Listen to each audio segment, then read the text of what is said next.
Welcome one and all to the channel of the disaffected Republican Party member. Now, I'm going to go right into this. Tonight was supposed to be the release of the video regarding Mitch the MFer and his 17 amazing friends and what they did to us in betraying the Republican Party base. But I would like, if you're an independent or a Democrat, I would like you to listen as well. As long as you can take it, and I'll try to keep it short because this affects you as well. It's not my concern, but it does still affect you. Now, George Santos, representative-elect from New York, and he did some things, said some things. Well, he did things that he shouldn't have done, and he said things he certainly should not have said. And I'm not going to keep talking about it. I'm going to let you see and hear about it. In various interviews, the congressman-elect confessed to a string of lies about his background. If I disappointed anyone by resume embellishment, I'm sorry. Santos told the New York Post he did not graduate from college, despite claiming degrees from Baruch College and NYU. "I'm embarrassed and sorry," he said. "We do stupid things in life." He also admitted he never worked directly for Goldman Sachs and Citigroup, credentials he had touted on the campaign trail. I believe I used a poor use of words, but I did work in the industry for a number of years. But questions about his finances remain, including the source of $700,000 he reported to have loaned his campaign. Santos also addressed scrutiny about his claims of Jewish heritage. He has now deleted a portion from his campaign website where he recalled his grandparents fleeing Jewish persecution during World War II. I always joke, I'm Catholic, but I'm also Jewish. The Republican Jewish coalition didn't find it funny, saying he deceived us and misrepresented his heritage. He will not be welcome at any future RJC event. Nassau County Republican Chair Joseph Cairo called the lies profound and said Santos has broken the public trust. The question really is, can the system protect itself? Can Congress set standards for who is appropriately a member of the House of Representatives or not? There you go. Santos the sinner. Now, there were three main points, really, that they touched upon. That was him saying that he worked for Goldman Sachs, and he didn't. Oh, well, I was in the industry and blah, blah, blah.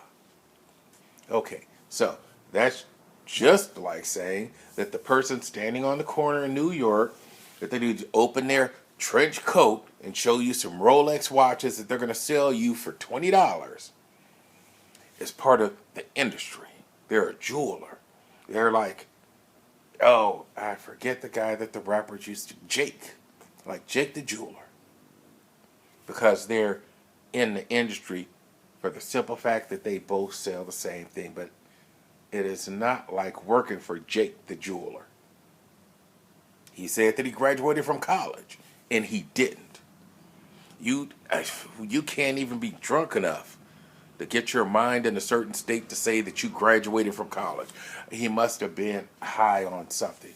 LSD, mescaline, angel dust, a combination of all three to get his mind in a state that he could honestly stand before people and say that he believed that he graduated from college. Then there's the fact that he said he was Jewish. And the way he tried to play that off is reason enough for him to just resign out of embarrassment. Well, I saw a movie with Jewish people in it, and I sort of act like they do, so I guess I'm Jew-ish. That in and of itself. Well, I don't advocate for violence. But there's a large Jewish population in New York, and he likely wouldn't want to go wandering around in their neighborhood. Then there was the fact that he scrubbed something from his website talking about how, I forget, because his parents fled persecution in Germany or some such. The GOP, the state GOP, did not vet this candidate. I mentioned it in my video from yesterday on December 26th, talking about the introduction of the former Washington State customer service candidate. It's around the 4 minute and 30-second mark. I suggest you listen to it. The reason being, and this goes for DNC members as well. Give me a moment. For DNC members, and forgive me because I'm going to generalize here in that we are so far apart it's not even funny, but it's almost like you're drones. So it doesn't matter what sort of lies that a Democrat candidate tells, in that they are going to end up voting how the majority of the party votes anyway, in lockstep, like the SS back in Germany. However, the Republican Party, and there's fractures in the Democrat Party as well, because of course you have the squad and the liberals versus the progressives. But when it comes time to vote, you are like a monolith, like that black thing in 2001, A Space Odyssey. Whereas the Republicans, the GOP, are more along the lines of they're fractured. They're like Mr. Glass. Just the slightest thing and they just break apart. So back to the lies. In that, since the GOP, the state GOP does not vet these individuals, and we as Republican Party members, we as Republican voters, we're busy, we're living our lives, we're working, we're taking care of our children, we're going to church on Sunday.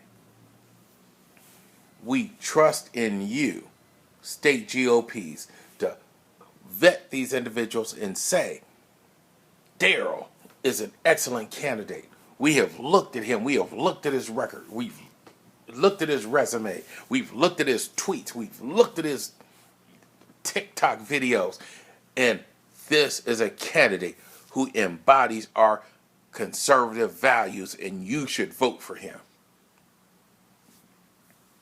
Santos, the sinner, he disillusioned us. He pulled the curtain back by his stupidity and his lies.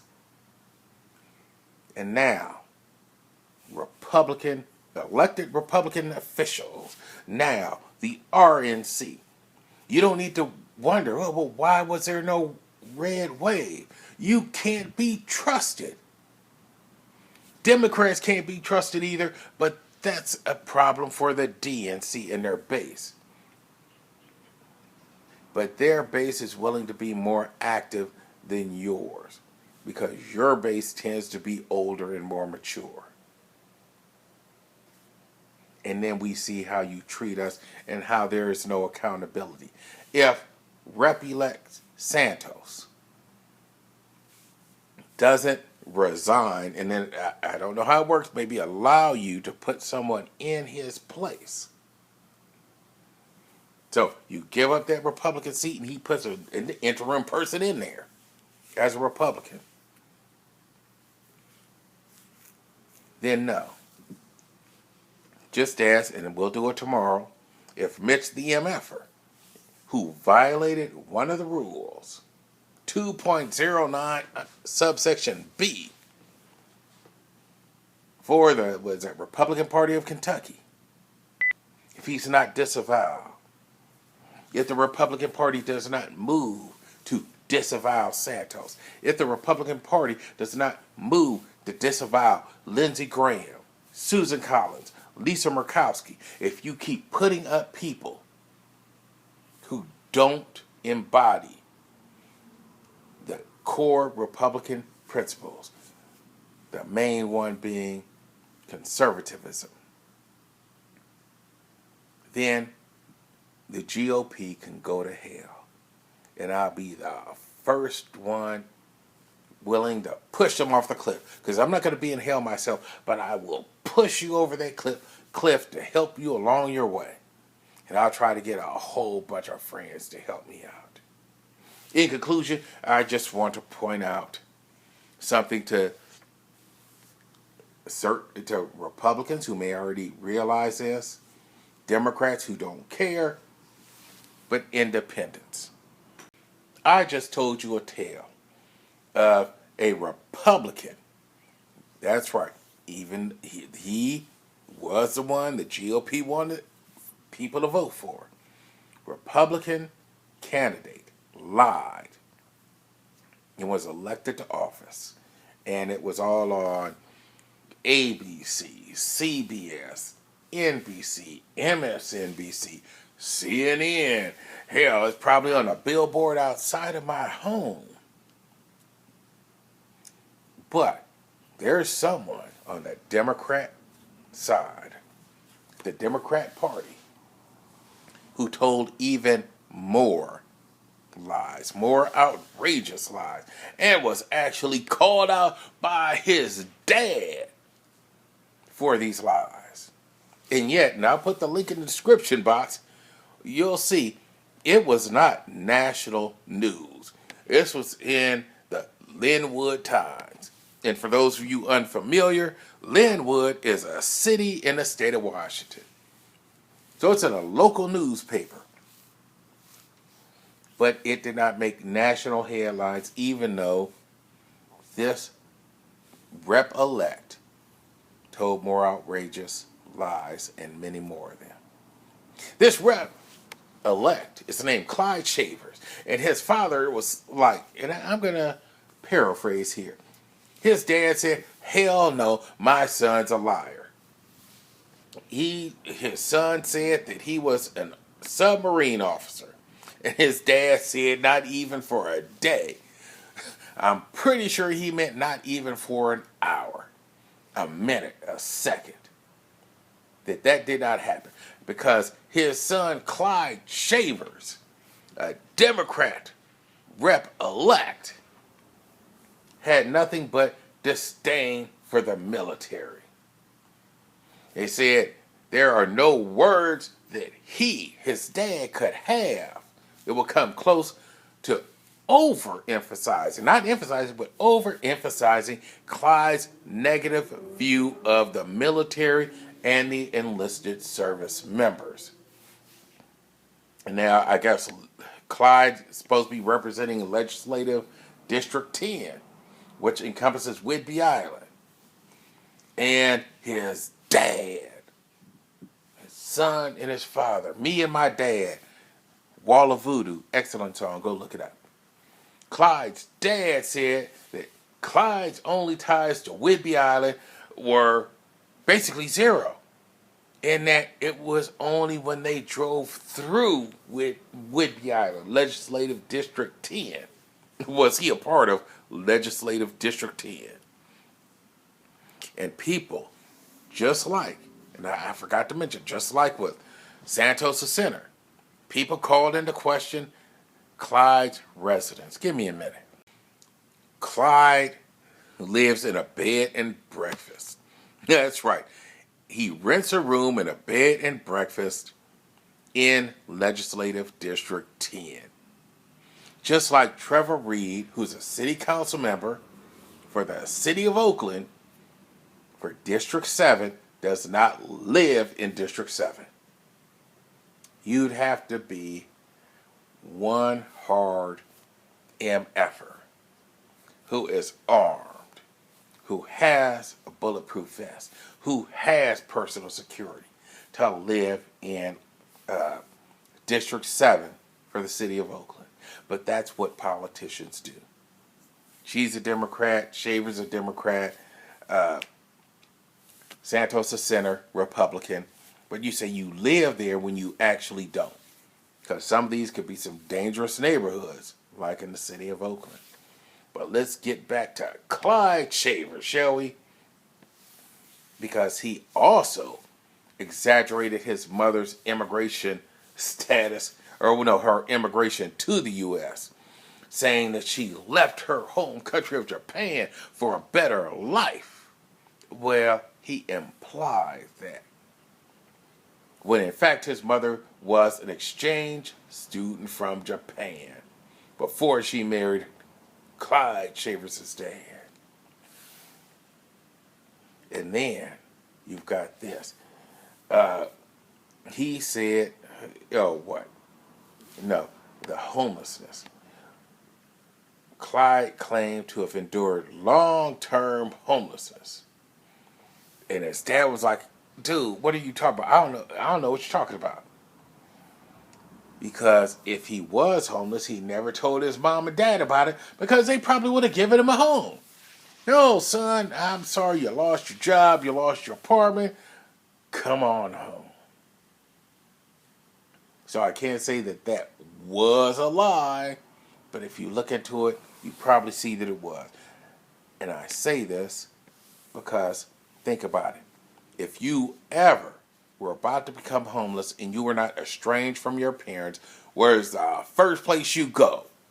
Mom and dad. Oh, and I'm going to throw this in as a tidbit, because Clyde also said that he comes from a farming family, and they had no farm. His dad said unless his son is considering the garden in their backyard as a farm, then no, that is a bald-faced lie. Now, you've heard the number of lies that I told you and that I showed you. That Santos the Center, George Santos the Center, said. And now I've read you a litany of lies told by Clyde Shavers. One's a Republican, one's a Democrat. And then ask yourself, independent voter, why is it that you've seen, again, ABC, NBC, CBS, MSNBC, CNN, just all the legacy media outlets just raging about Santos the Center, but no articles about, let's see, Shavers the Center, because I can't think of anything that rhymes with Clyde. Things are tilted. If you don't know, now you should know. I'm going to end this video. It's probably too long as it is.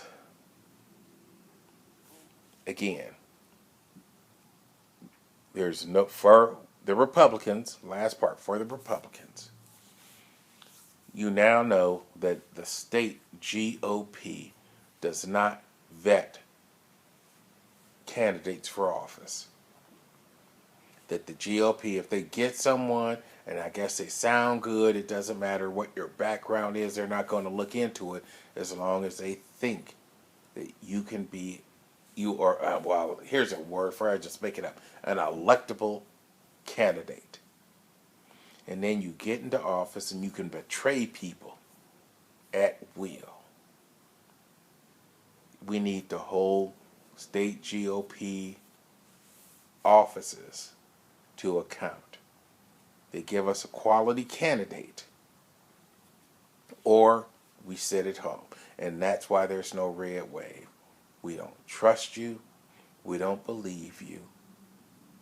And right now, unless someone can convince me, you can go screw yourselves. I'm out.